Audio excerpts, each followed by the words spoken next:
Salut le peuple, ici Melky, j'espère que vous allez bien. Donc, de retour pour une nouvelle vidéo de Chrono Basket, mais cette fois-ci, nous allons parler de quelque chose qui est très intéressant. Nous allons parler de la zone et vous saurez tout ce qu'il y a à savoir sur la zone. Donc, vous êtes prêts, c'est parti.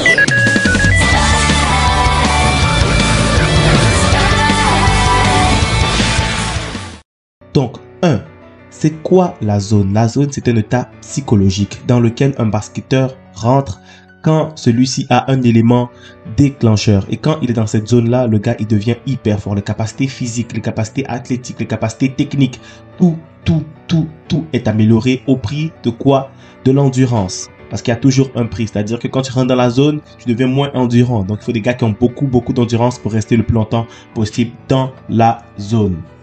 Comment y rentrer? Donc, comment y rentrer? Déjà, il y a deux conditions pour rentrer dans la zone. La première condition, c'est d'avoir un certain talent. C'est-à-dire que c'est pas tout.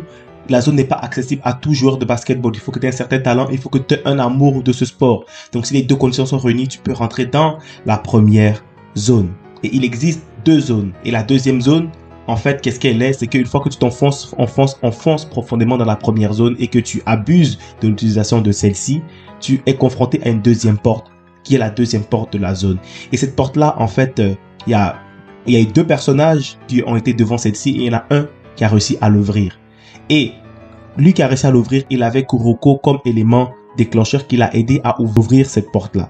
Donc, dans cette zone-là, en fait, tu deviens un monstre. Parce que littéralement, la manière dont tu bouges de manière instantanée avec tes coéquipiers. Il suffit juste d'un regard, d'un mouvement pour comprendre. Et c'est comme une zone collective.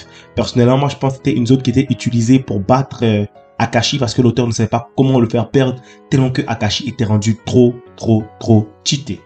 C'est pas tous les personnages qui ont les deux caractéristiques que je viens de citer qui sont capables de rentrer dans la zone. Dans la génération Miracle, je pense qu'ils sont tous capables de rentrer dans la zone et on les a presque tous vus rentrer dans la zone à l'exception de Midorima qui n'est pas rentré dans la zone.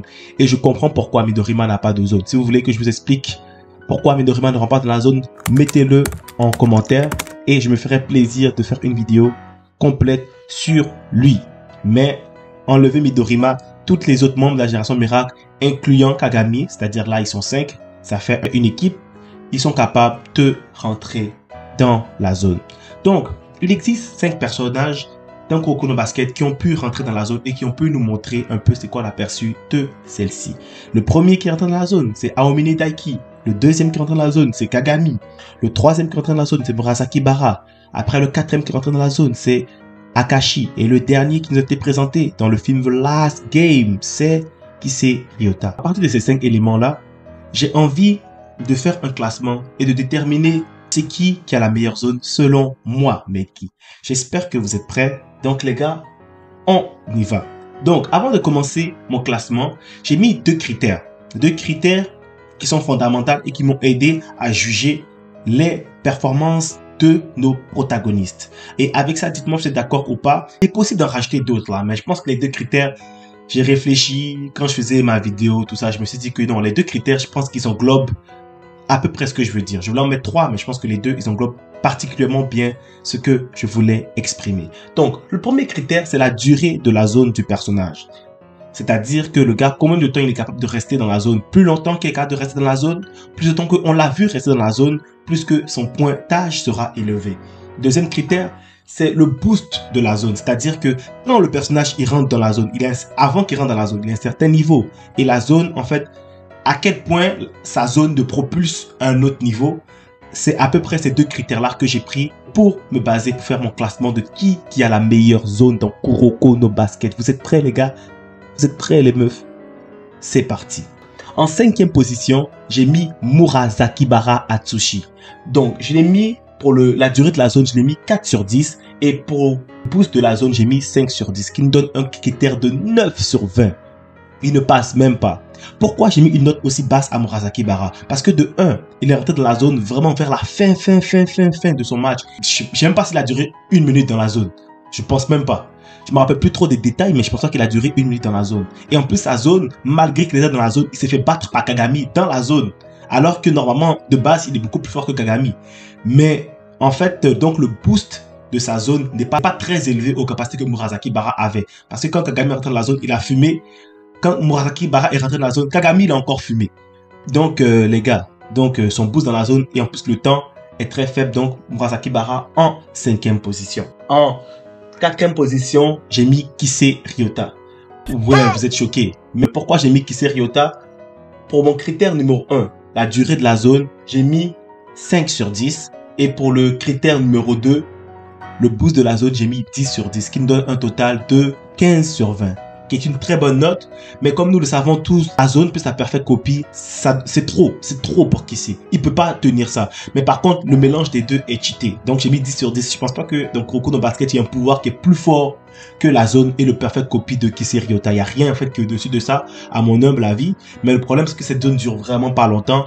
Et on l'a vu dans le film The Last Game. Le gars, Kisei est passé de, il arrive à rien faire face à Nash et face à Silver, il arrive à dominer tous les gars. Il arrive à dominer tout le terrain. Il était reconnu par l'ensemble des protagonistes, par l'ensemble des 10 joueurs sur le terrain, que c'était lui qui était le meilleur. Donc, ils ont tous avoué, assumé que c'était lui qui était le meilleur. Donc, la zone, le boost qu'il a dans la zone est insane. Et pour moi, c'est le meilleur. Mais, si je mets mes deux critères, il finit malheureusement à la 4e position parce que il y a 2 critères et non 1. En 3e position, j'ai mis Aomine Daiki. Premier critère, j'ai mis la durée de la zone, c'est 8 sur 10.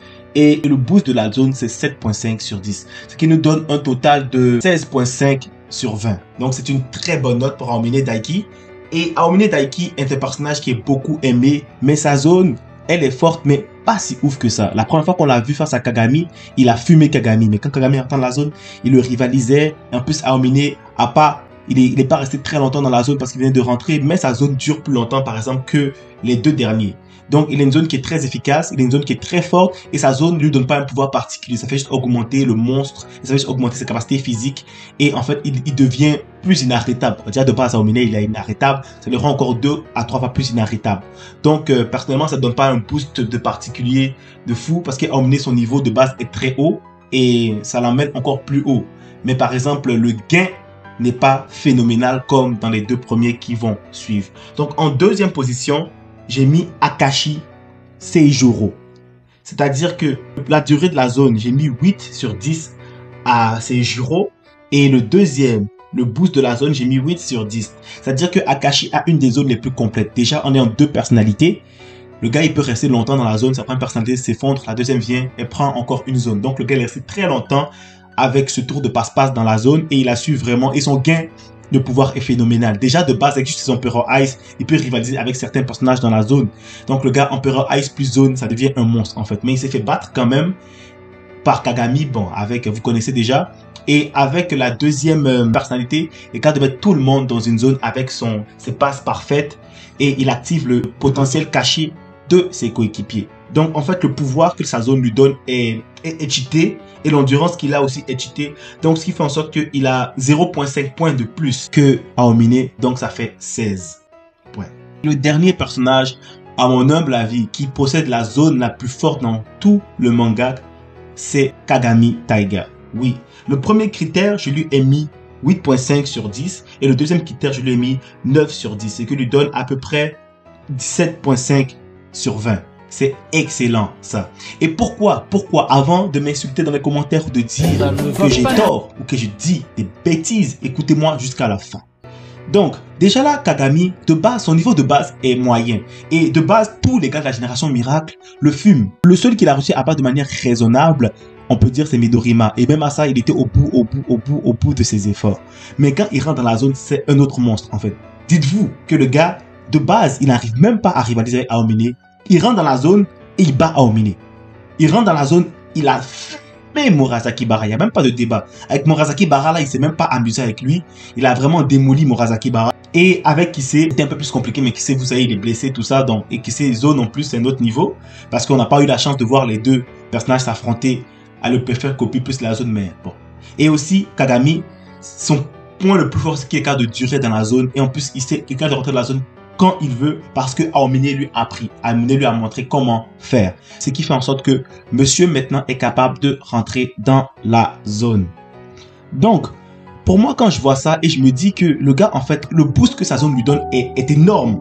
Est énorme. Donc, j'ai mis 9 sur 10.